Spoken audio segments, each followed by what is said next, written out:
As we consider the question posed by this exhibition, I have one of my own. How many mass graves, past and present, will it take for humankind to be truly united in defense of human rights and human equality? Each year at this time, we rightly mark the liberation of Auschwitz. We will remember a unique horror in human history. We pay tribute to the survivors whose strength inspires and whose dwindling numbers should compel all of us to take up the mantle of remembrance. Most of all, we pledge to do even more in our time to build a world of dignity for all. I thank you.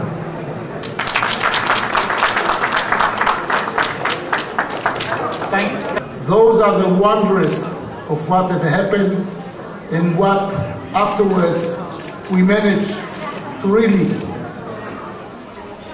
bring to a sort of hope to the entire world. God bless Yad Vashem for bringing those pictures to the knowledge of all humanity, to the knowledge of all the people who are visiting the United Nations with the hope that the United Nations will bring salvation to the world. God bless all of you, and let's look to the future with a lot of hope. Thank you.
Schnier, you talk so many times about Holocaust, but this year is somehow different. It's 17th year since Auschwitz was liberated, very this day.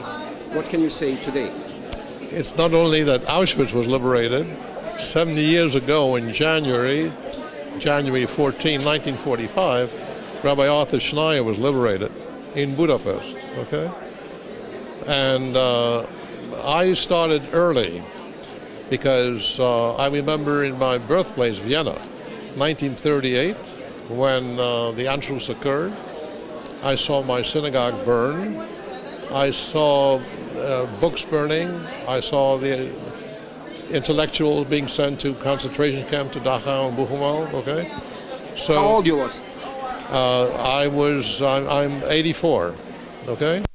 So I was 8 years old, but all of a sudden my life changed. I became a pariah, all right? Then we fled to Hungary.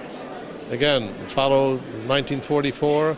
Within 3 months, 500,000 Jews, including my whole family, my grandparents, shipped to Auschwitz, okay? My father's side, my grandfather, Vienna, Theresian, you know, in the Czech Republic. So I've learned a long time ago that man's potential and capacity to do good, what I call the best in man, but also the potential to be the beast in man. And as you well know, I've been very much involved during the Yugoslav conflict. trying to bring together the religious leaders at the time. That time was Grand Mufti Salamovsky, before Cherich, and Karl Kuprarich and Patriarch Pablo to Switzerland. To Bern. And I said to them, you cannot become the fodder of the nationalism of Milosevic. You have to take a stand. And that's when we got together in Switzerland. And I came up with a wonderful statement which is true to this day. It's my signature. A crime perpetrated in the name of religion is the greatest crime against religion. Okay? Rabbi Schnier, what do you think? Why you think it didn't bring a fruit? It didn't realize in full intention as you actually have that intention to bring the people together and to prevent the tragedy in former Yugoslavia? I think nationalism, what we were able to do is not to make it a religious war. It could have become a religious war. When you have a religious war, then it's really very powerful TNT. It basically became a nationalism, okay? Now, I mentioned this morning, 2 years ago, I was in Srebrenica, the first non-Muslim leader ever to speak. 50,000 Muslims, 527 coffins, DNA identified young men and their fathers, okay? And I spoke, and I brought President Obama's message. And I spoke from the heart. I said, I feel your pain. I know what it is. I'm a Holocaust survivor. I know what it means. But I also, in a way, quoted from the Quran, summarized it. You cannot repeat yesterday. Okay? Today and tomorrow, for the sake of our children, we have to do everything possible to prevent genocide. You can see the seeds of genocide, like I experienced Kristallnacht. That should have been a warning. But unfortunately, indifference and apathy, and what happened in Bosnia, Herzegovina. Also, in Srebrenica, you had the UN forces right there. So all these are lessons because, unfortunately, looking at the history of mankind, there are always some outbursts of brutality.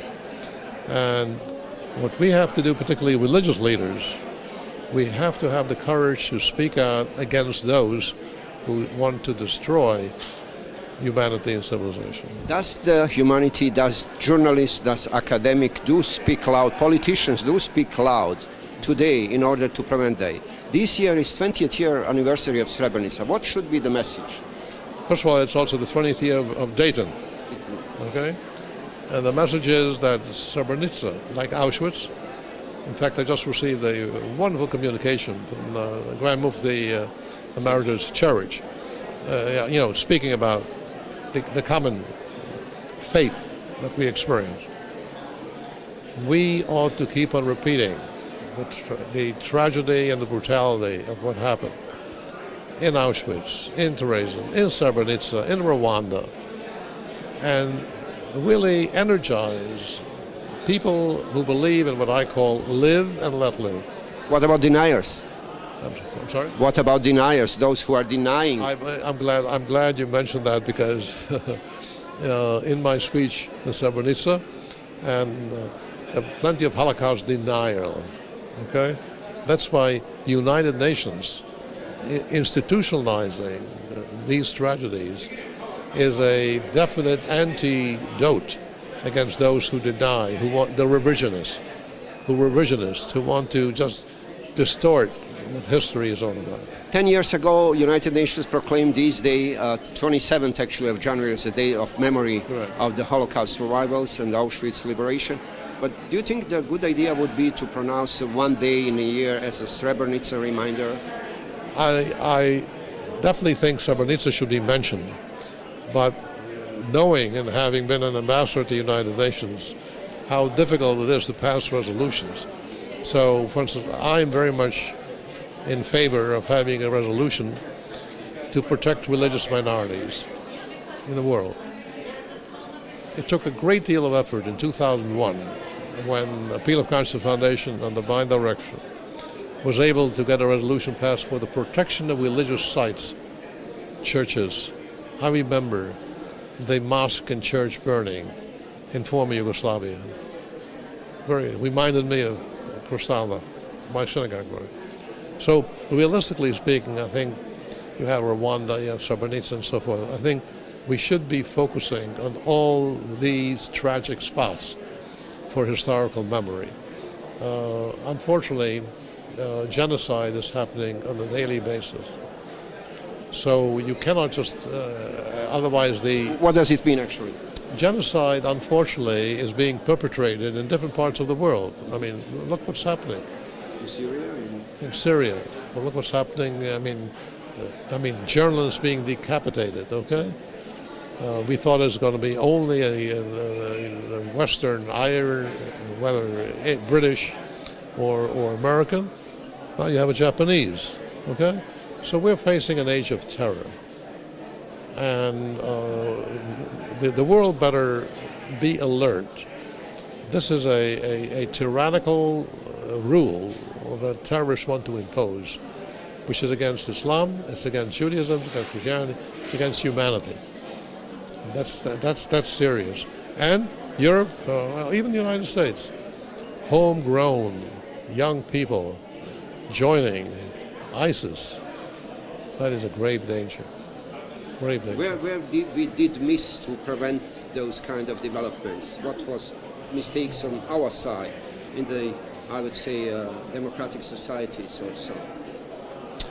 I don't think we used educational tools sufficiently, and I think we better energize media and social media, because they have major control today, and you have to eliminate the hatred in social media, in radio.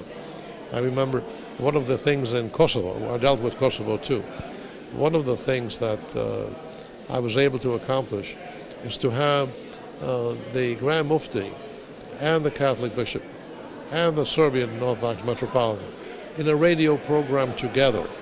You know, when you see that picture, or when you saw what happened in Paris, you know, the outburst, that has an impact. So we need to do more. Education against ignorance. Yeah, education. Anyhow, so good Thank to you see very you. much. So good to see you.